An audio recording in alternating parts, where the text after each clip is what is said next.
안녕하십니까, 오토민호입니다. 오늘은 조금 가볍다고 하기는 좀 뭐하지만 토지 관련돼서 조금 재미있는 얘기 하나 좀 해드릴까 합니다. 많으신 분들이 아마 이런 얘기 해드리면 되게 좋아하시던데 그동안 모르셨던 분들도 꽤 있으실 것 같은데요. 좀 상식을 깨는 이야기지만 자연 녹지보다 왜 보존 녹지, 농림지역이 왜 좋은지 그거에 대해서 간단히 좀 말씀을 드리겠습니다. 항상 좋다는 건 아니고 특수한 상황에서 좋은 건데 어떤 경우에 좋을 수 있는지 한번 같이 알아보도록 하겠습니다.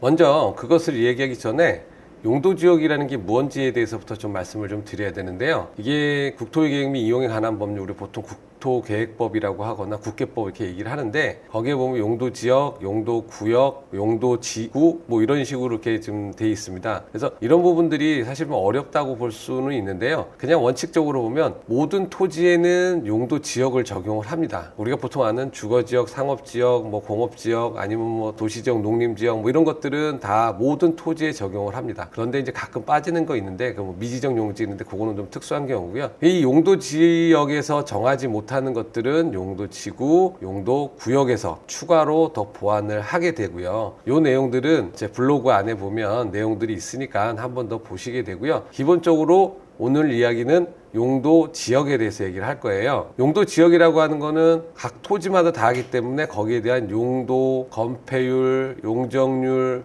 높이 이런 것들에 대한 행위 제한을 규정을 하게 되거든요. 그래서 이런 거를 적용을 하기 때문에 이 어떤 토지에 대해서 가장 기본적인 어떤 규제라고 보셔야 될 겁니다. 그래서 원칙은 토지를 경제적 효율적으로 이용하고 공공물이 증린을 도모하기 위해서 지정한다 하지만 결국은 어떤 한 지역을 관리하기 위해서 이런 용도 지역을 지정하게 되고 아까 말씀드린 용도 지구, 용도 구역은 그것을 보완하기 위해서 보통 지정을 하게 됩니다. 자, 이제 오늘 얘기는 자연녹지, 보존녹지, 그 다음에 농림지역 요 세 가지 아마 좀 얘기를 좀 드릴 건데요. 일단 저희가 자연녹지하고 보존녹지가 있습니다. 그러면 어떤 게 더 좋을까요? 일반적으로 내용들은 많이 알고 계실 거예요. 자연녹지 같은 경우는 건폐율이 20%, 용적률이 100%. 보존녹지는 건폐율이 20%, 용적률 80%. 누가 보더라도 자연녹지가 조금 더 좋아 보이죠? 그래서 자연녹지가 좋은 거 아니야? 라고 이렇게 얘기할 수 있고요. 당연히 이게 지금 저 용도지역에 보면 각 용도지역별로 할 수 있는, 건축할 수 있는 건축물이라고 해가지고 용도지역별로 행위 제한이라고 하거든요. 보시면 자연녹지는 이만큼 가능합니다. 그런데 보존녹지 보면 가능한 게 이만큼이에요. 일단은 이 안에 뭐가 가능하고 가능하지 않고는 일단 그 내용은 차지하고라도 누가 보더라도 자연녹지가 보존녹지보다 한 2배를 더 한다. 그리고 실제로 보존녹지에서 할 수 있는 것들이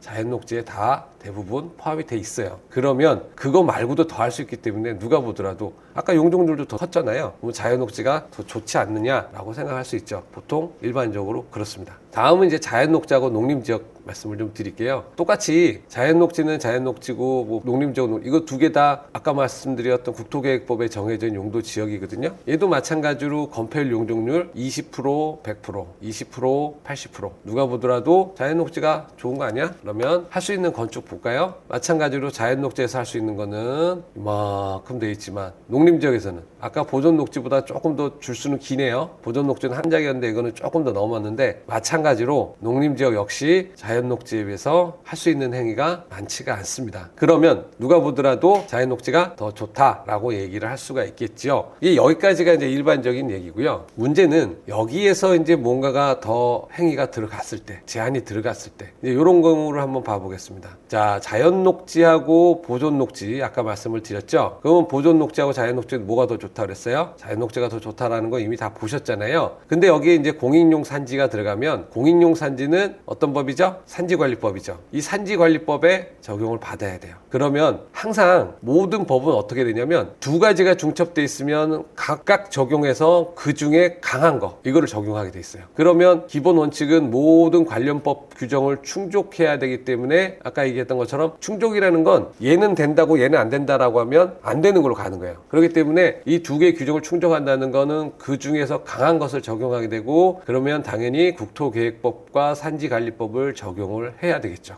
그런데 여기서 보시면 산지관리법에는 어떤 내용이 있냐면 공익용 산지에서 어떤 행위를 할 수 있다라고 하는 내용들을 쭉 내용을 써줘요. 여기서는 어떤 시설을 설치할 수 있다라고 하는데 사망에 가보면 공익용 산지 중 모든 공익용 산지가 아니에요. 공익용 산지 중 다음 각 호의 하나에 해당하는 산지에 대한 행위 제한은 어떤 걸 따른다? 해당 법률을 각각 적용한다. 이게 무슨 얘기예요? 산지관리법에도 적용하고 아까 국토계획법 적용한다고 했죠. 그런데 요거 안에 해당하는 것들은 산지관리법 적용하지 않겠다는 거예요. 그냥 너희 원래 있는 거, 원래 적용됐던 거. 왜? 그 법률 자체에서도 이미 거기에 해당되는 곳들은 행위 제한이 강하기 때문에 중복해서 할 필요가 없더라 라고 해서 해주는 거예요. 그래서 보통 보면 두 번째 국토계획 및 이용에 관한 법률, 아까 국계법이죠. 지역주구 정했던 대통령령으로 정하는 산지, 여기에 바로 보존녹지예요.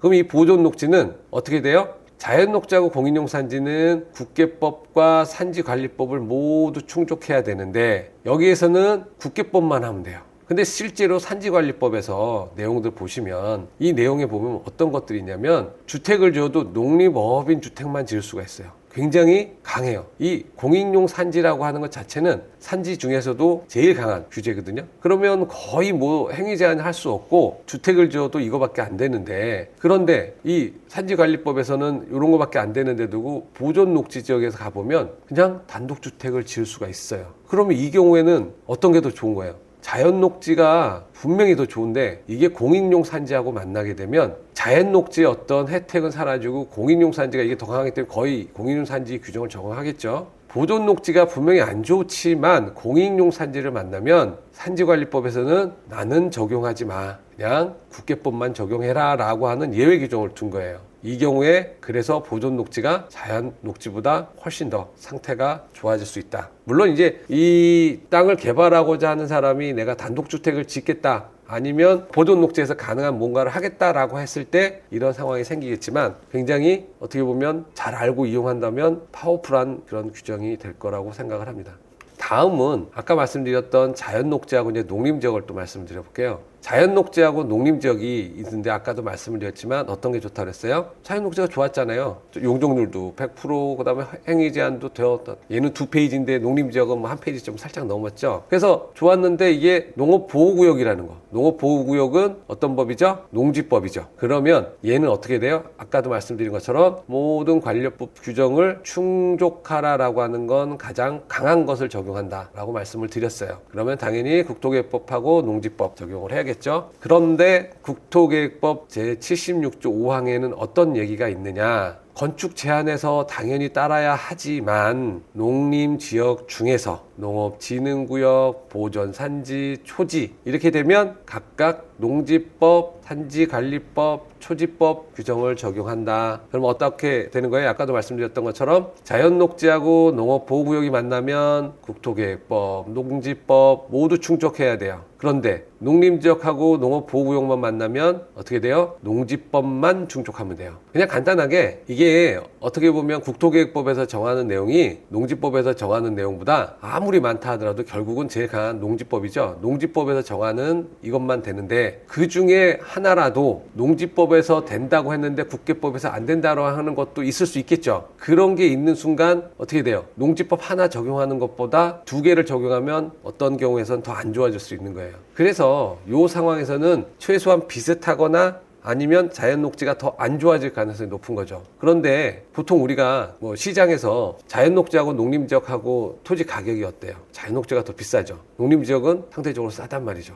근데 할 수 있는 건 더 많아요. 이런 상황이 있기 때문에 여러분들은 여기서 토지를 살 땐 어떻게 사야 돼요? 내가 무엇을 할 것인지를 알고 그거에 따라서 할 수 있는 땅을 사는 게 제일 중요한 거예요. 그래서 아까 저기 이전에도 뭐 몇 번 말씀을 드린 적이 있는데 토지 투자라고 하는 것은 좋은 토지를 사는 게 좋죠. 근데 좋은 토지를 제값 주고 사는 게 아니고요. 내가 하고 싶은 거, 그런 목적에 따라서 가장 저렴한 토지를 사서 개발해서 그거를 시세대로 판다면 좋은 투자가 되는 거 아닐까요? 그래서 오늘은 사실은 뭐 예외 규정을 좀 말씀을 드리긴 했지만 이런 것들을 모르시는 분들이 생각 밖으로 꽤 있으세요. 사실은 이제 농업보호구역이라든가 이제 이런 부분들, 농림지역하고 농업보호구역 만났을 때 토지에 대한 어떤 행위 제한 이런 거 생각 밖으로 모르시는 분 많거든요. 그래서 이런 부분들 한 번 더 생각해 보시라고 이런 시간을 한번 가져봤습니다. 오늘도 시청해 주셔서 감사합니다.